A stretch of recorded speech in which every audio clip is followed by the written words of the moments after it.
সবের প্রতিজ্ঞা করি যে আমাদের আসামের অর্থনৈতিক, সামাজিক, শৈক্ষিক, রাজনৈতিক ক্ষেত্রে আমরা আসাম কোণ আগ বাড়াবো ইনশাআল্লাহ।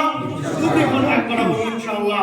তারপর চর, মাইলার চর, আপনার কি কয় মন্ত্রীর চর, এইগুলি যে সুখ চর, নায়রাগা, পদ্মারাগা, বেশিং জরুয়া, এইগুলি চরের মানুষগুলি খুব সুন্দর। আমি নিজে নাও চলে আসছে নাও দিয়ে বুকুড়ি নাও দিয়ে আইলাম, কত সুন্দর ভদ্র মানুষ।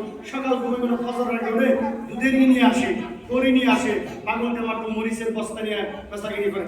এগ্রিকালচার উপরে তারা ডিপেন্ড করে। তারপরও আপনার লোক শিক্ষিত সুশিক্ষিত ভদ্রমন্ডলী শহরের মধ্যে আছে, তারা আসামটাকে ভারতবর্ষটাকে আগ বাড়ার কারণে এগ্রিকালচারে কাজ করে। ফিশারি মাছ মারে না নদীর মধ্যে মাছ মারে, কত সুন্দর। এই কারণে আমি আশা করি শহরে গেলে ভালো ভালো ইঞ্জিনিয়ার, ডক্টর, লয়ার, ব্যারিস্টার, ভালো ভালো এমএলএ, এমপি, আইএস সায়েন্টিস্ট হবে ইনশাআল্লাহ। আপনারা আসাম আর ভারতের নাম পুরো দুনিয়ার মধ্যে তারা নিয়ে যাবে শহরের ছেলে সন্তান, বলেন ইনশাআল্লাহ। 3 নম্বর টপিক হলো এই বাচ্চাদের। দেখেন, এরা হলো আমাদের আসামের ভবিষ্যৎ না, ধুবড়ির ভবিষ্যৎ না, আপনাদের এই আলিঘাটের ভবিষ্যৎ না, চরের ভবিষ্যৎ না, আসামের ভবিষ্যৎ, ভারতের ভবিষ্যৎ।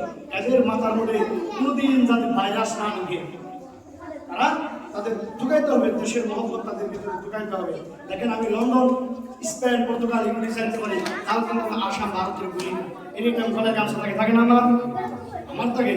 अपना कल्चर, आपका तहजीब, आपका टोपी और शेरवानी आप रेस्पेक्ट नहीं करेंगे, दुनिया में कौन है कि आप रेस्पेक्ट करेंगे? आप चाहे छोटे हो सकते हैं, लेकिन आपका तहजीब, आपके कल्चर आपको रेस्पेक्ट करना पड़ेगा। I'd like to request the people, all the people of Dhubri, please give education, give a quality education, and give a positive thinking for the betterment of the development of Dhubri, for the betterment of Assam, for the betterment of India. So that's why এই যে kids আছে, ছোট ছোট বাচ্চারা আছে, আলহামদুলিল্লাহ তারা আসামকে service দিবে, বড় বড় অফিসার হবে, ইসলামিক স্কলার হবে, বলেন ইনশাআল্লাহ।